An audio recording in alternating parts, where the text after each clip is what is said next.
Now, I did say that this car is American, just like me, and it likes to drink the same thing I do.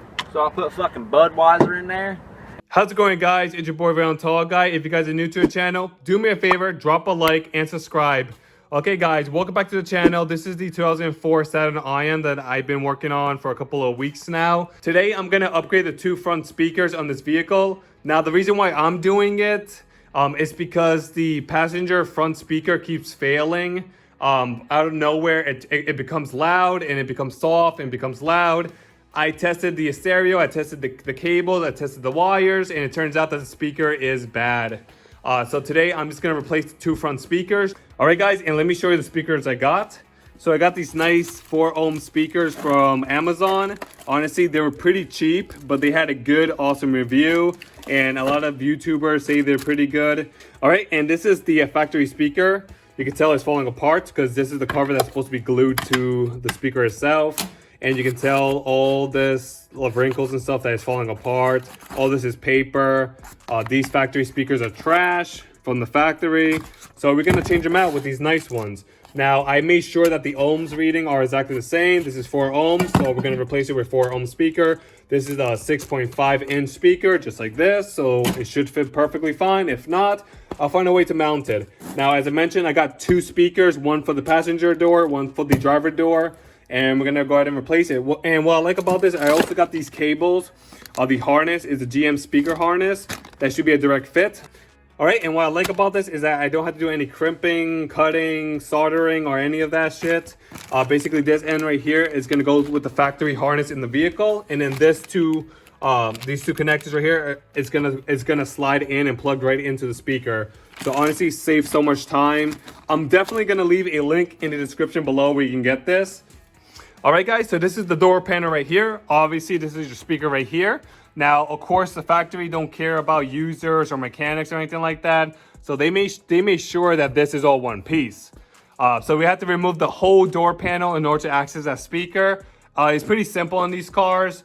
And honestly, the procedure I'm gonna walk you through, you can honestly do it to any vehicle. They're all the same. Basically, you have a few screws with the handles are. You probably have like 1 or 2 screws on the edges, and then the rest of the door panel is held up by clips or like these push pins. So you have to pry it out. And of course, the top here basically has like these tracks or these hooks that basically grabs onto the windowsill. So honestly, the procedure I'm going to show you is the exact same thing on mostly all vehicles. You're probably going to have more screws or more fancy stuff you have to remove, but the principle is still the same. All right, and I never do this, but let me just show you the tools we're going to use. We're going to use a regular screwdriver or an impact like this. We're going to use a little pick so we can just pick on like little trims or little like buttons we can't get to with our fingers. Of course, you're going to need a little tiny socket like this with 10 millimeter. And you're going to need something to pry it. You can use a giant screwdriver like this one, or you can just buy a trim prying tool like this. That's basically all you need to remove a door panel.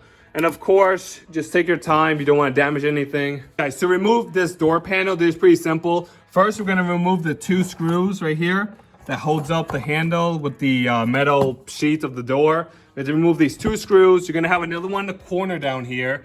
Once you remove that, then you want to remove this, because apparently this right here is a little clip or a little like retainer clip that holds the door, and also is used for this little button to tell the car if your door is open or not. So you have to remove that. This is where the little pick comes in. You can definitely do that with that. Once you have that done, then we can pry out the door. The door has a lot of like these push pins in holding the door in place. So we're gonna use this prying tool to remove the door panel away. All right, guys, and just keep in mind that some of these switches and stuff have short cables. So you want to make sure that once you remove the door panel to disconnect all the harnesses so you don't yank or snap any of the lines. So you have like your window switch, you have your window switches, your mirror, and your door lock. As for the speaker is mounted directly to the metal door, so it stays in place. All right, so I'm just gonna go ahead and do this real quick.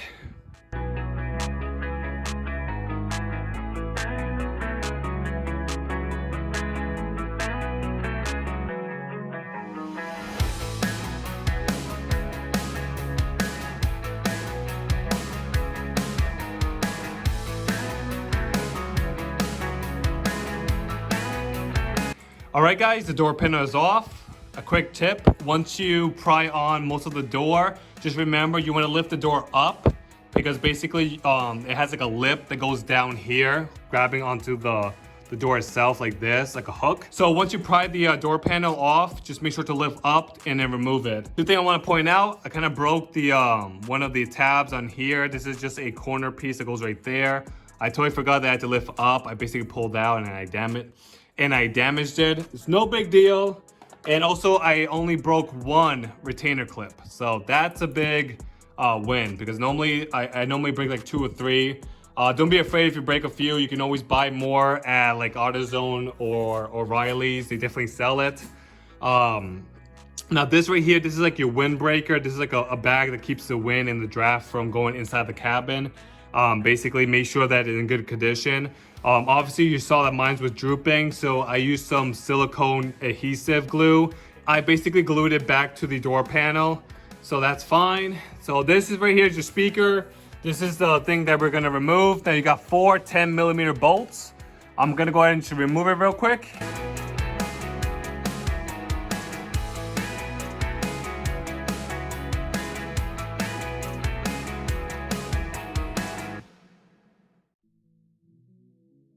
All right, guys, so I got the speaker out. This is the one for the driver's side. Honestly, you can kind of hear something jiggling in there. So the speaker was about to go bad either way. I'm thinking it got a lot of damage from my mixtape. But we're gonna definitely put that to the side. And then we're gonna go ahead and take out the new one. The new one looks way better than the factory. As I mentioned, same thing with this one. This is a 4 ohms, just like the factory one. So the stereo can tolerate it.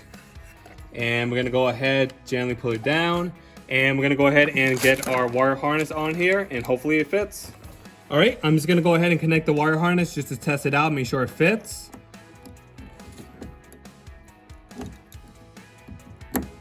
All right, guys, I just discovered some bad news. The white one with this big connector right here can fit the prongs. As for the tiny one, it's not gonna fit it. It's too small. So I'm gonna go ahead and just cut it, splice it, and connect a bigger one, which is fine. It's just extra work, but it's fine. I'm just gonna do that real quick. All right, guys, and just in case if you do want to follow, you know, the rules or whatever the case is, if you take a look over here, you have a plus and minus. So this side is positive, this side is negative. When you wire up speakers, it doesn't really matter, but if you do want to follow, you know, consistency and all that, just take a look at this little plate here. One of them will say positive and the other one will say negative. So I went ahead and I put the proper size connector on and I crimped it and put it on. I just put some electrical tape to make sure that the metal piece is not going to ground off on anything on the vehicle. I'm going to go ahead and put this in the car.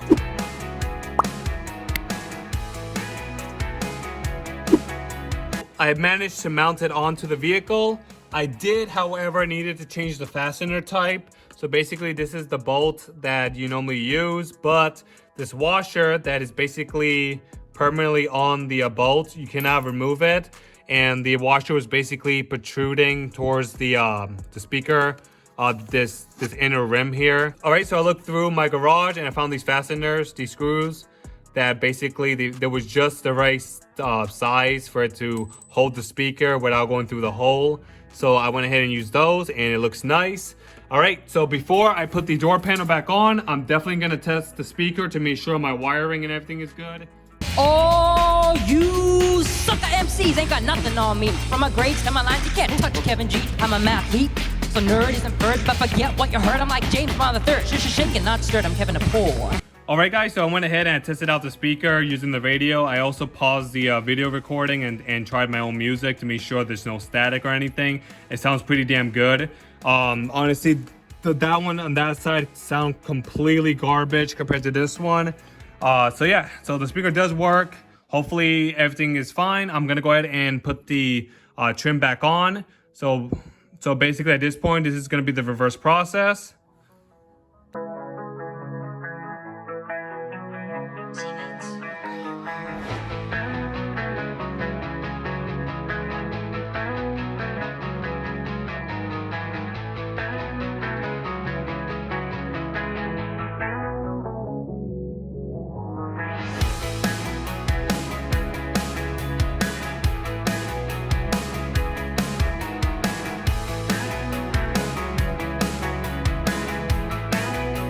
right, guys, and we are done. The new speaker's installed. The door panel went back on. All the bolts and all the fasteners went on. So we are done with the installation. And that's how you change a front door speaker on a Saturn Ion. All right, guys, and of course, in case you guys are wondering what the speaker size is a 6.5 inch. It's 4 ohms, and it requires 4 fasteners, which that's exactly what the factory one was. So if you like the video, give me a thumbs up. If you're not a subscriber, don't forget to subscribe. And as always, guys, have a good one. Catch you next time. See ya. Bye-bye.